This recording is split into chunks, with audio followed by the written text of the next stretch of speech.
Autismo, mitos y realidades, por Jorge Campo. Saludos cordiales desde España a todas las personas asistentes a este primer encuentro del SINCA. Permítame en primer lugar agradecer a los doctores Aparicio, Martínez, Tono y Varela la oportunidad que me brindan de poderme dirigir a ustedes. Otros ponentes quizá extiendan un saludo similar partiendo de las lógicas normas de cortesía. Más allá de estas normas, deseo enfatizar mi sentimiento de profunda admiración hacia ellos, así como el cariño que les profeso. En otro orden de cosas, permítame señalar que mi quehacer en el mundo del autismo no se entiende sin la labor de una madre y profesional del campo del llamado autismo, cual es Liz Aragona. Ella representa la fuerza y aquí con ustedes. Esta conferencia, aunque dirigida a ustedes, va dedicada a ella y a todos los padres que luchan cada día porque sus hijos reciban cada día tratamientos serios y comprobados.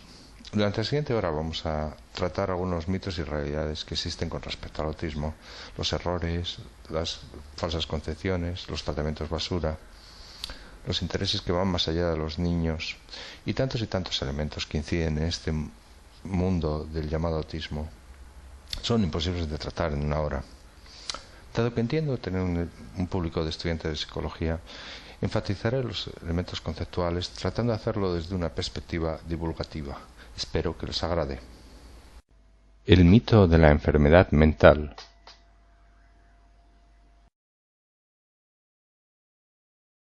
Another lamentable new development is the claim that millions of children suffer from a mental illness called attention deficit hyperactivity disorder. And that Ritalin, administered to the children, often against the parents' will, of course it's always against the child's will, but nobody's asking the children, and that the administration of Ritalin is a treatment for it. Well, if you believe that, you don't believe anything. No behavior or misbehavior is a disease or can be a disease. That's not what diseases are. Diseases are malfunctions of the human body, of the heart, the liver, the kidney, the brain, and so forth. So it doesn't matter how a child behaves. There is nothing to examine. If he's sick, then there must be some objective science to it, which can be diagnosed by physicians and objective tests. As soon as you go to a doctor, they take a lot of blood and take x-rays. They don't want to hear how you behave. Labeling a child as mentally ill is stigmatization, not diagnosis.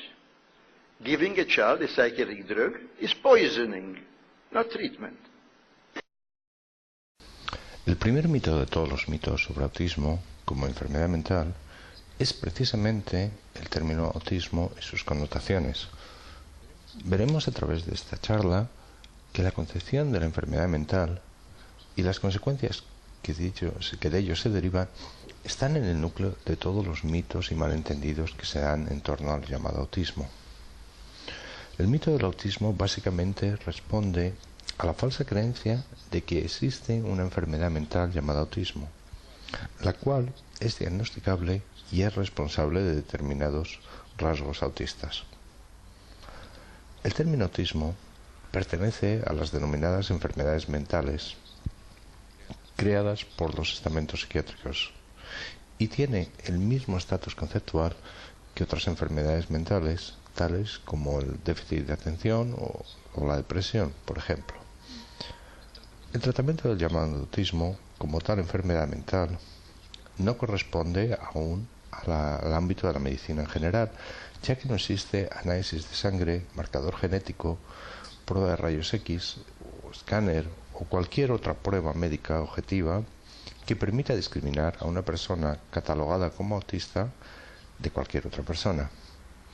Hoy en día, por ejemplo, un análisis forense de una persona fallecida no permitiría discernir si esa persona fallecida era o no autista.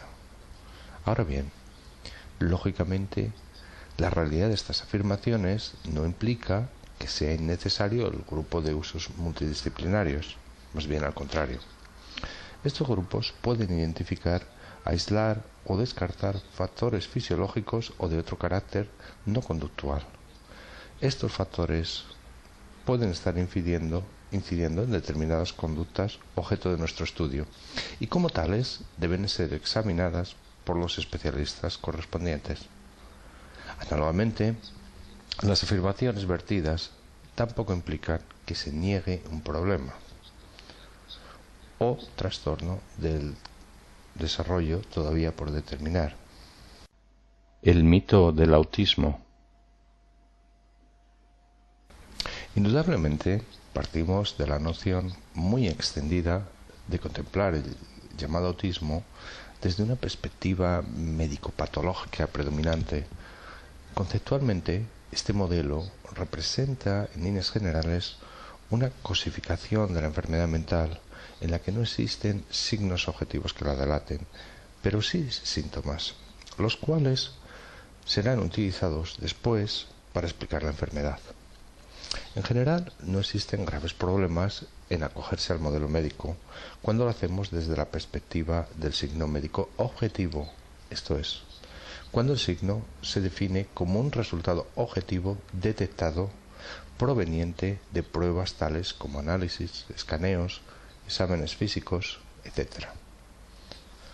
El problema surge cuando, a falta de signos, acudimos al apartado de síntomas. Un síntoma, en términos generales, no es otra cosa que un signo subjetivo de una enfermedad. Como tal, es perfectamente lícita su utilización en el campo de la medicina.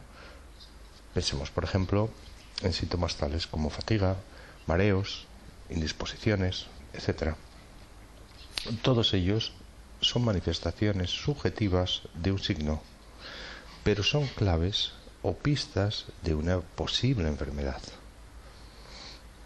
Como tal, los médicos se ocupan de realizar los análisis perceptivos que permiten dilucidar posibles enfermedades, fallos nutricionales, etc.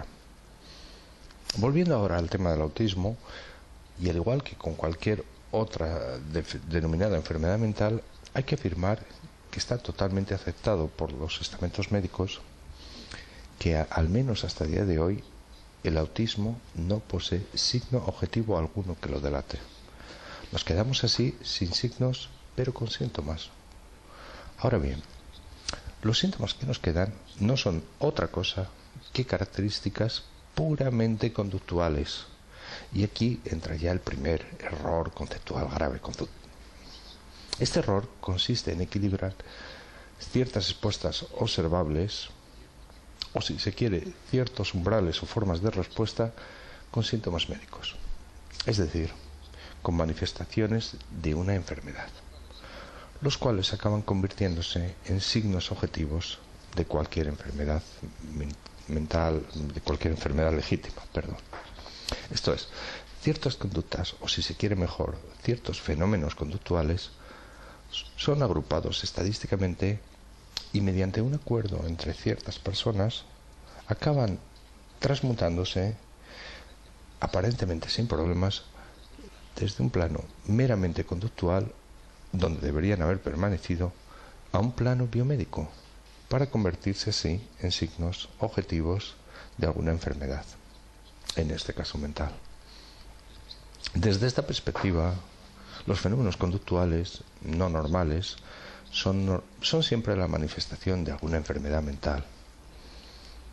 Una vez que admitimos que ciertos fenómenos conductuales pueden ser síntoma de una enfermedad mental, dejamos el camino libre para inventar todo tipo de enfermedades, patologías mentales, como la vigorexia, el mobbing, la anorexia, la bulimia, la hiperactividad, etc. Lo que diferencia esta suerte de enfermedades de otras es que las denominadas mentales necesitan de manifestaciones conductuales concretas para perpetuarse y ser mantenidas. El término autismo surge precisamente en este ámbito de razonamiento ante la observación de ciertas conductas prominentes, las cuales Leo Kanner agrupó bajo este término, autismo. Autismo no es pues otra cosa que la etiqueta o el nombre dado a un conjunto de conductas. Dicha etiqueta se cosifica y se reifica seguidamente para convertirse en la causa del conjunto determinado de conductas que antes la definían. La duda razonable que nos asalta ¿es posible dudar de la existencia del autismo si resulta tan diáfano que algo le ocurre a la persona que tengo delante?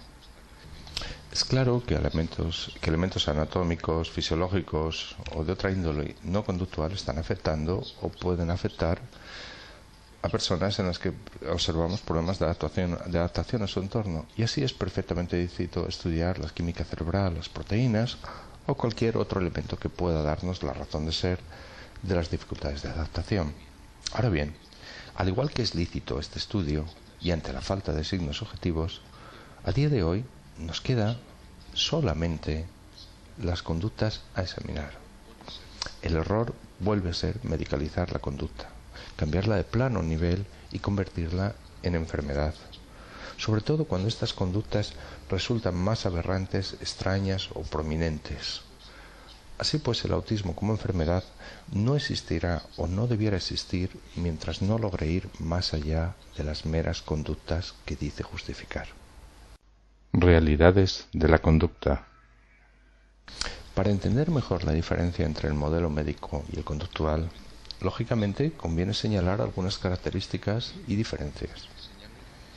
Señalaremos algunos rasgos definitorios de la conducta en relación al autismo y en cierta contraposición con el modelo diagnóstico. Téngase en cuenta, no obstante, que ciertas afirmaciones que voy a realizar no son compartidas por todos los analistas de conducta. En cierto sentido, mi sesgo interconductual aparece en los siguientes puntos. Desde un plano estrictamente conductual, podemos afirmar que, en relación con el autismo,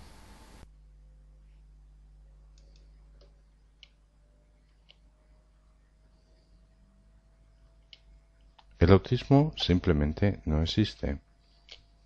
No existen, por tanto, las personas con autismo. Tampoco existirán entonces los rasgos autistas ni las conductas autistas.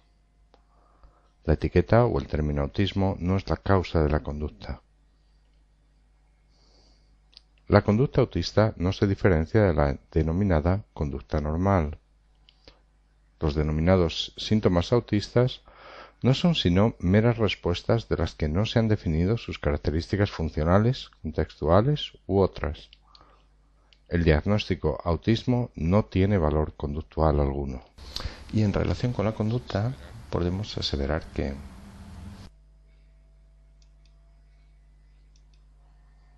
la enfermedad no es conducta, pero afecta o puede afectar a la conducta en la forma de disposiciones de actuación.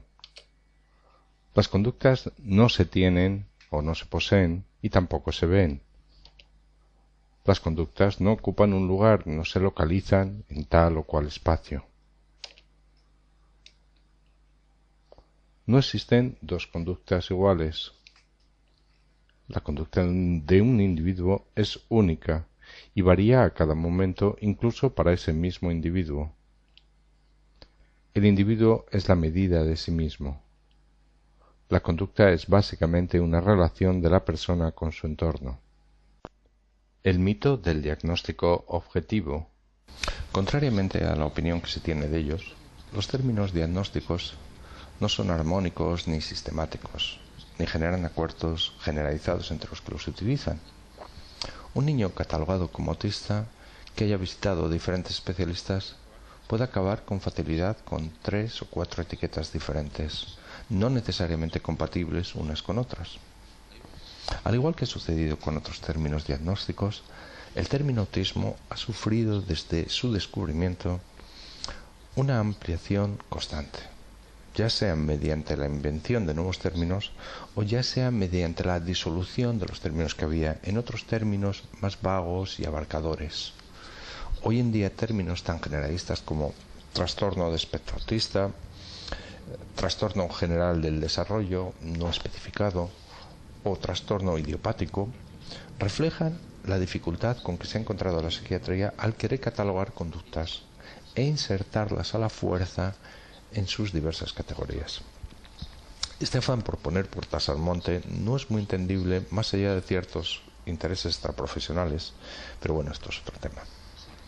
Así, ante el fracaso debido a la categorización de las conductas, la psiquiatría, en vez de renegar de ello, optó por una huida hacia adelante en la medida de apósitos o herramientas ante cada nuevo elemento que no se conformaba a sus definiciones. Una razón más para el cambio de terminología se debe precisamente a la estigmatización que el modelo diagnóstico genera como consecuencia. Términos como imbécil, idiota, amoral, depauperado o histérico hoy representan solamente insultos, pero en su día fueron términos diagnósticos. Términos como autista hoy aparecen más y más en el terreno de la política u otros para denotar a aquellos individuos que no tienen en cuenta lo que se les solicita o que no atienden las razones. Inexorablemente, pues, la etiqueta mentalista se acaba convirtiendo con el tiempo en arma arrojadiza o etiqueta denigrante. El mito de la explicación diagnóstica. Es lugar común observar en los padres que descubren o desconfían de determinadas respuestas extrañas en sus hijos que lo primero que buscan, una vez afianzada la duda y una vez que se percatan que el niño no actúa normalmente, es un diagnóstico. Se piensa que la etiqueta que nos darán fuera de la causa de la conducta, el elemento objetivo que nos falta, la luz que ilumina la incertidumbre. Y es por ello que resulta en todo un alivio psicológico tener ese diagnóstico. Padres y profesionales no se plantean que dicho diagnóstico es una falacia causal consistente en los pasos siguientes.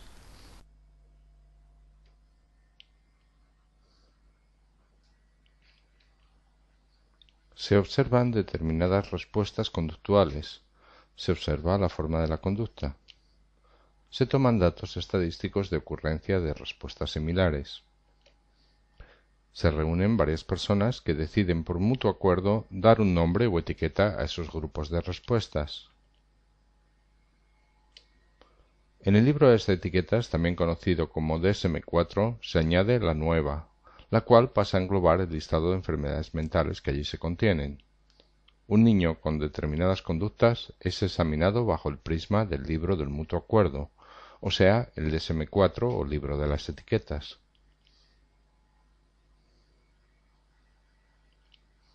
Si se encuentra una etiqueta que defina conductas similares a las del niño, se aplica la etiqueta. Si no se adecúan las conductas a ninguna de las etiquetas existentes, se recurre a términos adicionales del tipo no especificado, generalizado, idiopático, etc., que permiten de alguna manera asegurar la aplicación de la etiqueta. Finalmente, la etiqueta pasa a ser la causa de la conducta del niño. El mito de la necesidad de tener un diagnóstico. Si dejáramos a un lado el modelo médico y nos concentráramos en una aproximación puramente conductual, podríamos obviar sin problema alguno el diagnóstico. Para ello, seguiríamos un esquema básico como el que sigue. 1. Identificamos las características de las conductas objeto de estudio mediante la observación y estudio de las interacciones del sujeto con su medio. 2. De las interacciones observadas, identificamos aquellas sobre las que creemos que podemos actuar en orden a obtener algún cambio. Paso 3. Implementamos los cambios y observamos los resultados obtenidos. Y paso 4.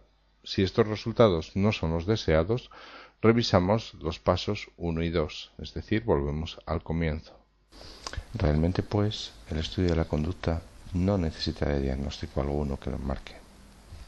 La realidad de los efectos de la etiqueta. La obtención de un diagnóstico, esto es, llegar a un nombre, nos hace creer que podemos respirar tranquilos al haber identificado el problema. La realidad es que la etiqueta no solo no es la identificación de un problema, sino que es precisamente el problema. Quizá el principal efecto indeseable es que induce al escepticismo, a no hacer nada, al estatismo. La conducta se convierte en patología, y por ello pasa a ser un problema del individuo, no de los demás. Lógicamente, esta visión estática estigmatiza al individuo, ya que es la etiqueta, no lo olvidemos, la que pasa a ser la causa de la conducta, y por ello la conducta se convierte en un elemento no tratable. Las etiquetas pueden ser utilizadas por el propio individuo a su favor o en su contra, con o sin su consentimiento o de las personas de su entorno. Un niño catalogado como autista puede obtener mayor permisividad por sus acciones al pensarse que éstas son producto de su enfermedad. Por supuesto, desde una perspectiva conductual, se debe decir que estas conductas son reforzadas más que utilizadas o no por el individuo. Igualmente, en sentido contrario, la etiqueta ha inducido históricamente al abuso. Esto es, dado que el niño es autista, podemos probar cualquier cosa con él con la excusa de quererle ayudar. Ciertas patologías, o sea, ciertas etiquetas, debido a su pretendida suavidad, producen un cierto relajamiento en el entorno de la persona objeto de estudio y por ello producen una tendencia a bajar la guardia. Un niño que es catalogado con retraso madurativo, no autismo, puede llevar a que ni los padres ni las instituciones muevan un dedo por trabajar sobre las conductas problema que llevaron a los padres en primer término a la consulta. La etiqueta, al igual que cualquier insulto, tiene una facilidad pasmosa de aplicación. No nos cuesta nada emitirla y con esta misión parece que estuviéramos explicándolo todo. El niño se comporta así porque es autista. Todo analista de conducta sensato debería, por tanto, ponerse en guardia ante esta tendencia fácil hacia el etiquetado. En general, la etiqueta no nos dirá nada y en puridad solamente presenta la ocasión de observar las interacciones del niño con su entorno. El mito de la esencia. Quizá uno de los fenómenos que más nos fascina e intriga cuando somos niños es observar los movimientos de los animales. Es probable que la intriga aumente cuando el animalito está herido y acaba muriendo. Parece que viéramos el alma o el fluido vital partir. Aquel fluido invisible que permitía como por arte de magia el movimiento del animal. Durante siglos se ha mantenido de una u otra forma una fascinación similar por los fenómenos de la vida, y así, bajo diversos nombres, se ha mantenido esa idea de la niñez, de que a todo fenómeno le corresponde una esencia, una fuerza o motivo subyacente invisible que lo provoca. Así, a modo de piedra filosofal, el concepto de alma se convirtió, con el devenir del tiempo, en el motor de cualquier manifestación conductual. El flogisto, en el siglo XVII, era, por ejemplo, la esencia que hacía posible la combustión. La vis viva era la energía que movía las cosas. La elan vital, fuerza o impulso vital, provocaba el desarrollo de los organismos. A través de la historia nos encontramos con términos vitalistas similares a estos. Por ejemplo, el Lebenskraft, la entelequia, no la aristoteliana, sino la vitalista, el yo freudiano, el ki, el orgón, el prana, por poner algunos ejemplos. Inherentes a esta concepción de fuerza vital se halla la necesidad de cosificar y causalizar cualquier fenómeno, amén de una necesidad perentoria de localizar el evento, esto es, de darle una ubicación concreta, y todo ello recubierto de un halo de misterio que lo envuelve. Si recordamos lo dicho en los anteriores apartados, podemos entrever cómo se adecúan a este tipo de concepción vitalista elementos como el diagnóstico o el término autismo. La tenencia del autismo. Tenemos tal tendencia a cosificar y a causalizar la etiqueta autismo que apenas nos podemos deshacer de expresiones tales como tener autismo o persona con autismo. Si bien es cierto que son expresiones económicamente útiles, no es menos cierto que en su reduccionismo son en realidad falsas. Las conductas no se tienen, no se poseen, no se llevan encima, a la manera de un almacén o un saco en que llevamos un montón de respuestas listas para ser usadas en cuanto algún resorte las trae a colación. Para tal situación tengo una respuesta autista preparada, parece decirse. Es común también encontrar con la expresión persona con autismo. Esta expresión se corresponde en parte con la anterior. La preposición agregativa con representa un lastre, una especie de tumor que se tiene y acompaña inexorablemente a la persona. Lo cierto es que la expresión no es otra cosa que una falsa explicación. En realidad debería decirse algo así como persona cuyas conductas son catalogadas como autistas por otros. Bueno, realmente largo. Es entendible, parece hasta comprensible la economía de una persona con autismo. El mito de la forma. Quizá este sea el error más común con el que nos encontramos. El mito de la forma se refiere a la falsa identificación de la conducta como topografía de la respuesta, o para que se entienda mejor, como aquellas respuestas que podemos ver. El error común incluido en el quehacer de muchos analistas de conducta es confundir una y otra vez la forma con la función de la conducta. Veamos algunos ejemplos que ayudarán a clarificar este punto. Sigues enojado. ¿Tú qué crees? Que eres muy injusto y que no quieres comprender lo que significa para mí terminar mi carrera. ¿Tú te has preguntado lo que estás sacrificando por esa carrera? Sí, me lo he preguntado todo. Sé que al final tendré mi recompensa. Se dice que en una obra de teatro las personas actúan. Ciertamente lo hacen y su actuación representa una forma de conducta. Si se nos interpelara un poco más, añadiríamos que la conducta de los autores imita lo mejor que puede la de otras situaciones reales. En realidad, pues, estos actos corresponderían a la forma de la conducta, es decir, aquello que podemos ver.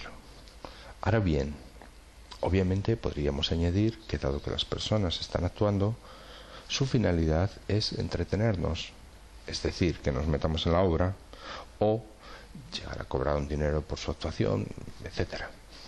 La obra de teatro trata, pues, de enmascarar la función real de la conducta en base a involucrarnos en la forma, la cual, si está bien llevada a cabo, nos produce el delicioso engaño de confundirnos, de confundir la forma con la función, para acabarnos creyendo la actuación de nuestros personajes.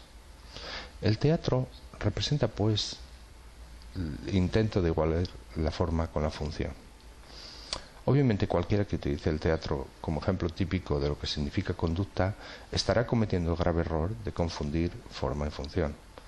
Hay que recordar, pues, que la función estímulo-respuesta y no la forma es lo verdaderamente psicológico de la conducta. Hold the tip of the spoon very, very gently. Okay. What I'm doing is I'm trying to melt the metal down. Yes, you see, I feel it. It's Yes, going. it's I getting can loose. feel it, yeah. And there's no force at all in my hands. Yes, look Doing what's it like happening. this, there's no force at all. Look, the whole, you see it's The becoming whole like thing's ready plastic. to fall off. It's, and touch it here where I'm stroking it. There is absolutely no... That is eerie. I have a wisdom tooth.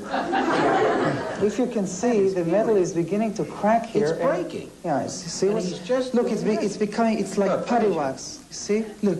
And keep stroking look at it this. here. Look, you see the... No, don't. You see the crack is becoming bigger. Yep. I melt the metal down, so... How? I want it to bend. I just say bend. Yeah, you melted it. But melting metal Pero is derretir el something metal else es otra again. cosa. It's done Se something hace like this, más o menos así. and it gets soft. So I Y say se ablanda bend, mientras yo repito, dóblate, dóblate, bend, dóblate. and it bends. Y se dobla. Of course, it does Claro está take que a esto little necesita unos preparation. preparativos. In fact, it En takes realidad son a lot of muchos preparation. preparativos. Now, this is a Esto no es una proof prueba positive exacta de that que other otras demostraciones demonstrations no aren't the son el result of resultado de supernatural poderes power. sobrenaturales, pero But isn't this ¿no les a parece que more es una explicación reasonable más razonable? explanation? El mago que saca al conejo de la chistera se distingue del santero en que su engaño está pactado. Es decir, no está el engaño. Sabemos que nos engaña, aunque no sepamos cómo. En eso consiste su magia. El engaño conocido nos permite darnos cuenta fácilmente de la distinción entre forma y función. En el vídeo que acabamos de visionar, observamos una misma acción. Esto es doblar una cuchara, o si se quiere fundir el metal. La forma de la conducta es pues la misma. La función, no obstante, es radicalmente distinta. Por un lado, el mentalista que nos quiere hacer creer que funde el metal, y por el otro, el que lo destapa descubriendo su truco. Observamos, pues, formas de respuesta similares, pero con funciones diametralmente diferentes. Llevados al ámbito del autismo, la falta de distinción entre forma y función es un tópico demasiado común. Así tenemos ejemplos de padres que imitan a sus hijos para tratar de ver cómo siente el niño. No se plantean que la función de la respuesta de imitación del padre es radicalmente distinta a la del niño y que por lo tanto no se corresponde. La concepción de conductas autistas también interfiere como norma en el quehacer de los terapeutas. Así, se obvian y se ocultan sin quererlo las funcionalidades de la conducta para ascribirlas a funciones de índole autista. La ignorancia conceptual fabrica nuevos mitos. Hemos dedicado gran parte de esta charla a aspectos conceptuales. Desde luego, estos aspectos no suelen ser en demasía entretenidos.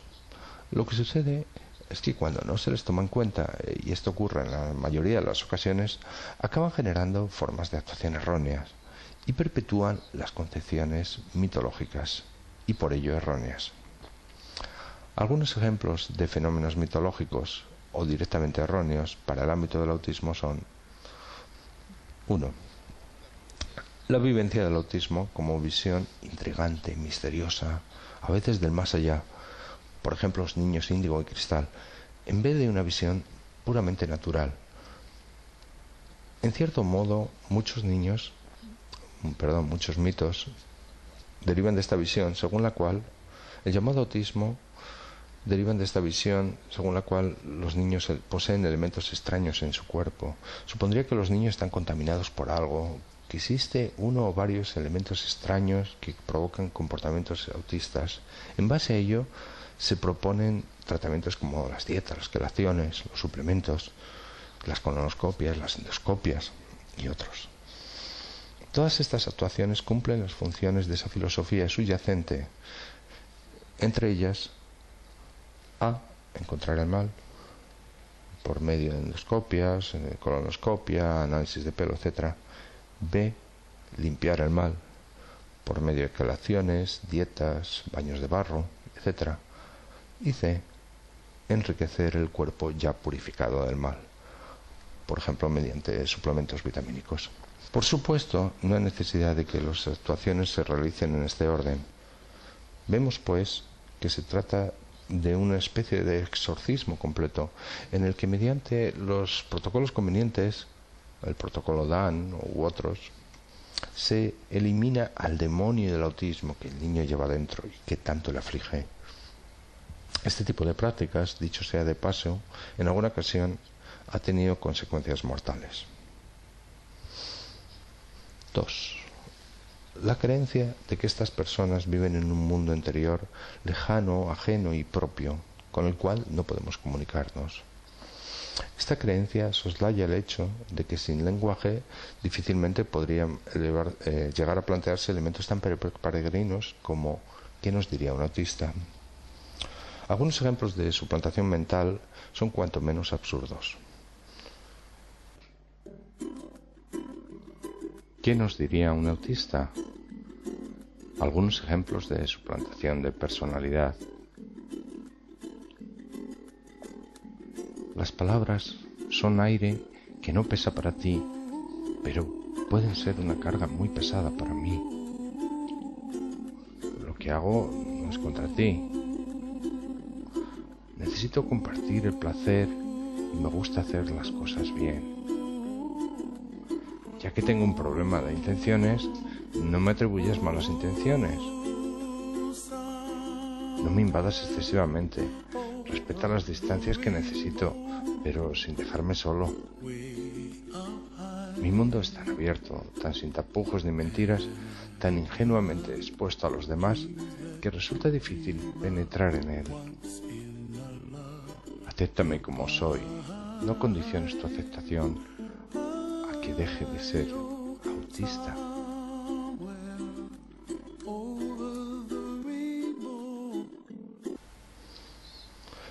Tres, el mito de las conductas identificativas del autismo.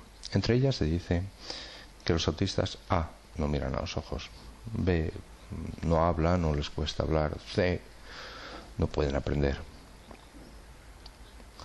Es una afirmación de aguante y resígnese para toda la vida. O D, no desean tener amigos. Hola, quiero que conozcas a Gregorio, mi nuevo amiguito. ¿Eres autista? Los autistas no te miran a los ojos. ¡Toma! ¡Hola, Gregorio! ¡Qué linda pelota! ¡Déjame verla!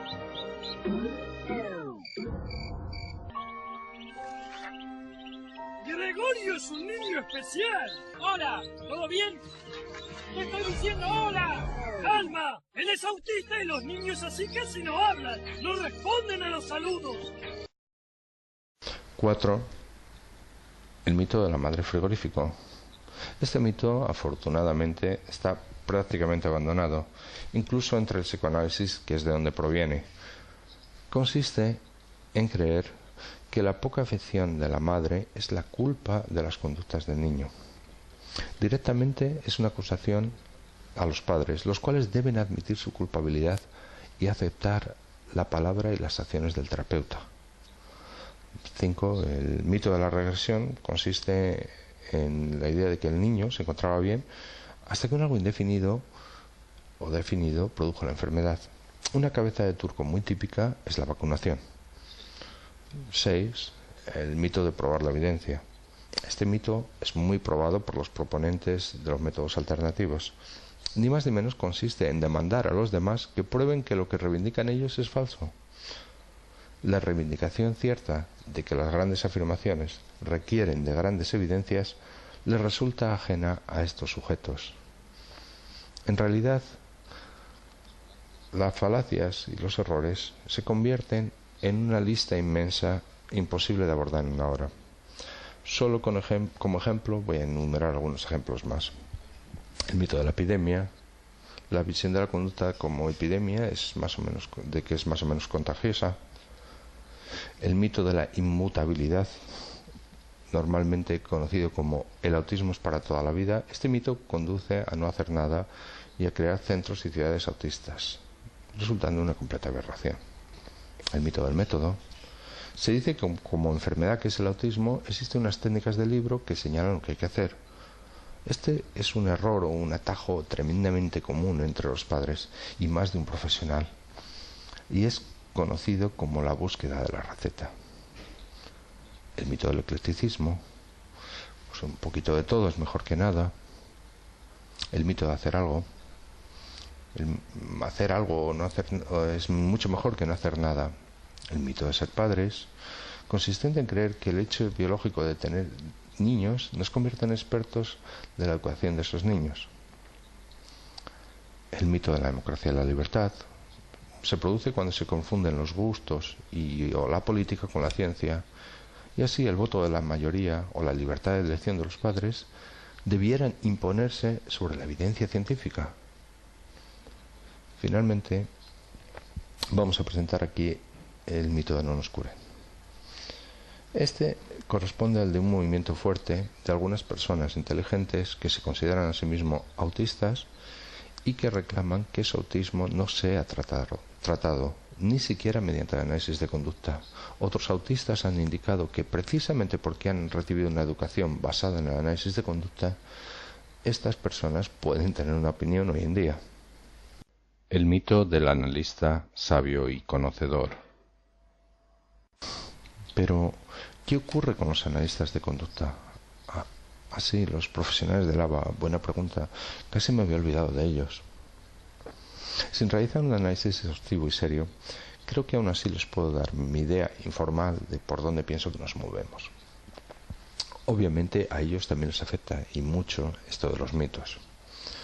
Aprovechando el hecho de que algunos analistas de conducta aman la idea de los continuums y así lo aplican por doquier a todo lo que se encuentra a su paso, vamos a apoyarnos en ello. El continuo es básicamente una representación geométrica de un segmento, o si se quiere, una unión finita de puntos. En los extremos de ese continuum o segmento se encuentran los elementos contrarios, el blanco y el negro, el bien y el mal, o si lo prefieren, el yin y el yang. Pues bien, apoyándonos en esta forma de proceder, podemos ver qué ocurre con los profesionales dedicados al autismo. Básicamente se me ocurren dos variables potenciales que inciden en la calidad del profesional. La primera variable corresponde con el nivel competencial del sujeto. Sin una educación de calidad, comprometida y rigurosa con los aspectos conceptuales de la conducta, es dudoso que alguien pueda realizar una buena labor, ya sea esta labor en la temática conocida como autismo, o sea a través de otras temáticas. Dado el escaso número de programas de prestigio en el ámbito hispano dedicados al análisis de conducta, y el más escaso aún de programas máster o doctorado dedicados a los trastornos de desarrollo, la cantidad de profesionales preparados con alto nivel resulta muy escasa. La segunda variable de interés la podemos basar en la probabilidad. En este caso hablamos de la baja probabilidad de acertar con los programas que se llevan a cabo. Indudablemente esta variable se concatena o asimila a la anterior variable basada en el conocimiento del profesional. Dicho en lenguaje llano, esta variable se correspondería con la conocida fábula de la flauta y el burro, en la cual el burro consigue que la flauta suene por casualidad. En lenguaje científico el término es conocido como serendipia, y aunque no lo parezca, en más de un caso es responsable de los avances en medicina y en las demás ramas de la ciencia.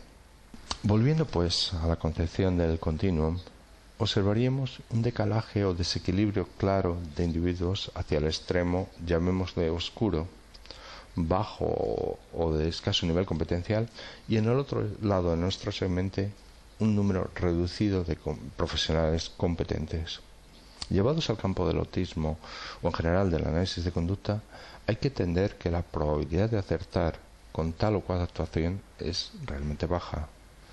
Para cada actuación correcta existe una miriada de acercamientos incorrectos. Más aún, un caso de serendipia puede llevar a otro caso de desastre. Dado que se desconocen los conceptos y las variables que están en juego, tenemos una receta cierta para un desastre futuro. Como ya señaló Skinner, las personas que consiguen algún éxito o avance por este medio caen en programas de reforzamiento variable, en los que algunas de sus respuestas son desafortunadamente reforzadas. Con ello, estas personas tienden a persistir una y otra vez en su quehacer y por lo tanto en el error. Lo que sucede pues es parecido a lo que nos pasa con la televisión cuando pierde la imagen y los golpecitos que le damos no consiguen que la televisión regrese. Es más que probable que en futuras ocasiones sigamos golpeando la televisión, quizá de forma más virulenta hasta que consigamos esta imagen o hasta que los cacharremos del todo. Una de las consecuencias graves de ello es que podemos acabar generalizando estas respuestas a otros ámbitos y así acabemos golpeando el ordenador, o más extraño aún, daremos golpes a la pantalla con la esperanza que, al igual que con nuestra televisión, la situación se restablezca. ¿Es que alguien piensa que los golpes en las pantallas se lo va a transmitir esta a la CPU del ordenador a la manera de un oye, que se me quejan por aquí y pone el código en orden? Ciertamente así en frío diremos que no pensamos eso, pero lo cierto es que los golpes los damos y en más de una ocasión con cierta hazaña. Llevados al mundo del autismo, sucede que cuando suena la flauta por casualidad se da una irrefrenable tendencia a seguir tal o cual técnica, ya que tal tendencia funcionó con fulanito, con lo cual tendrá que funcionar con menganito. Dentro de los especialistas del ámbito de conducta nos encontramos con aquellos que podríamos denominar arribistas. Se trata de padres envalentonados u otros profesionales del campo ajeno al análisis de conducta que han leído cosas en Internet y que con suerte han asistido a algún seminario donde se dice que capacitan en ABA. Este tipo de analistas de conducta peculiares se distinguen bien desde el momento que empiezan a narrar tal o cual fenómeno conductual. Son también discriminables por meras afirmaciones del tipo: yo hago el método ABA, o utilizo la técnica ABA, o aplico el método LOBAS. La aparición de este fenómeno tiene una razón de ser en base a la falta de profesionales en análisis de conducta y en la necesidad de resolver cuanto antes los problemas del niño. La actuación de estos personajes raya en momentos el puro crimen, y en más de una ocasión estas actuaciones pisotean los derechos más básicos de los niños. El ABA sirve en estas ocasiones como excusa para llevar actuaciones denigrantes. En este apartado suele ser notorio en el ámbito hispano el silencio de los auténticos analistas de conducta ante estos casos. Si bien es cierto que uno debe escoger sus batallas, al menos considero que la voz de estos analistas debiera salir en al menos alguna ocasión para denunciar estas prácticas. La verdad es que es raro en el caso en que esto es así. Con este panorama y todo el mundo que se mueve detrás, quizá algunos estudiantes renieguen de seguir este camino del autismo. No obstante, siempre recuerden que existe también otro mundo del autismo, ese en el que se producen pequeños cambios después de un arduo y serio trabajo. Esos pequeños cambios son, o debieran ser, el refuerzo de los analistas que deciden lanzarse a este mundo del autismo. Tratamientos. Paradójicamente, en una era donde pueden existir las terapias para el autismo más extravagantes y en gran número, la elección principal para los padres, en realidad para el campo de la investigación y tratamientos para el autismo en su totalidad, parece ser más clara que nunca. Es la elección entre pseudociencia, anticiencia y la ciencia. Gina Green.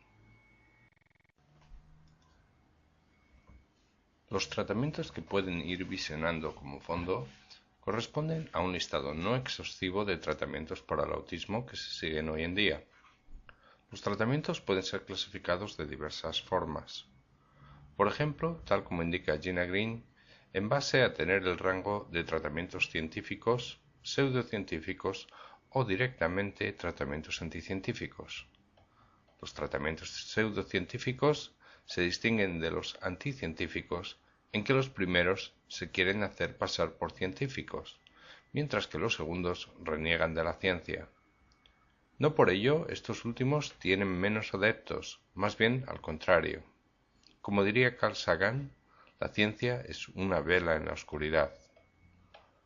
Otro modo diferente de clasificación corresponde con los grados de evidencia de los diversos tratamientos.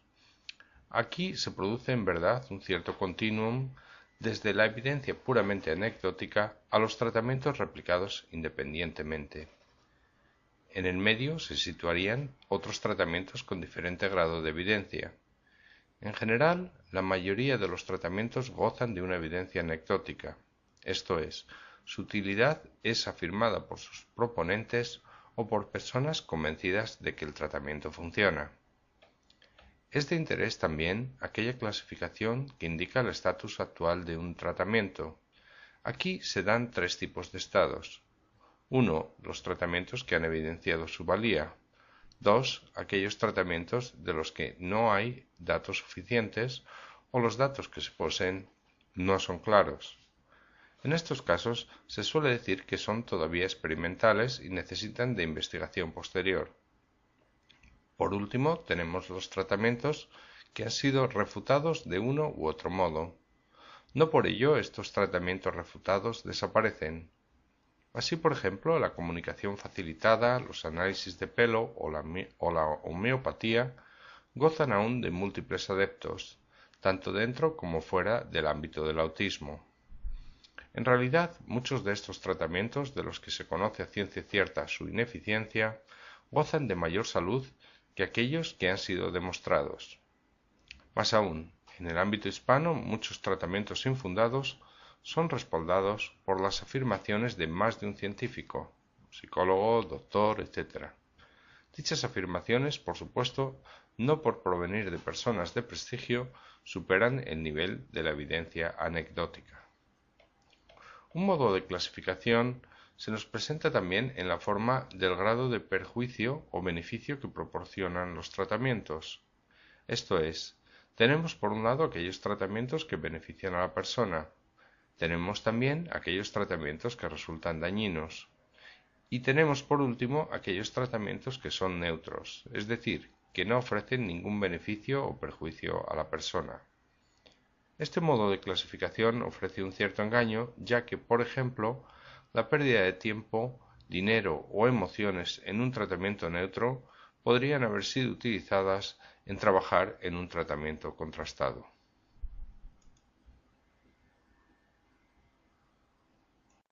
Ejemplo de tratamiento. Veamos por último un ejemplo ilustrativo de los tratamientos que se han venido visionando de fondo. Comunicación facilitada. Este tratamiento se fundamenta en la idea de que los niños autistas tienen un déficit de habilidad motora que les impide expresar lo que ellos piensan y sienten.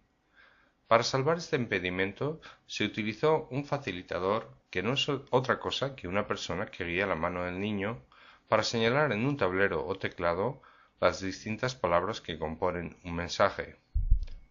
Tal como se puede observar en el vídeo, esta persona es la que en realidad guía al niño en la producción de un mensaje. Obviamente, esta afirmación no era ni es aceptada por los proponentes de esta terapia. Afortunadamente se ideó un experimento ciego en el cual se podría demostrar si el facilitador era o no la persona que producía en realidad el mensaje. Para ello, mediante un estudio controlado, se creó un sistema bajo el cual el chico tenía acceso a una imagen simple sobre la que tenía que escribir su nombre. El facilitador, por su parte, podía o no ver esa imagen. Si el facilitador no podía ver la imagen, el chico no era capaz de escribir la palabra adecuada en ninguno de los casos. A pesar de las demostraciones claras de refutación de este tratamiento, hoy en día se sigue utilizando por muchos padres y aparece en revistas como Newsweek que no tienen reparo en presentar esta terapia como una más.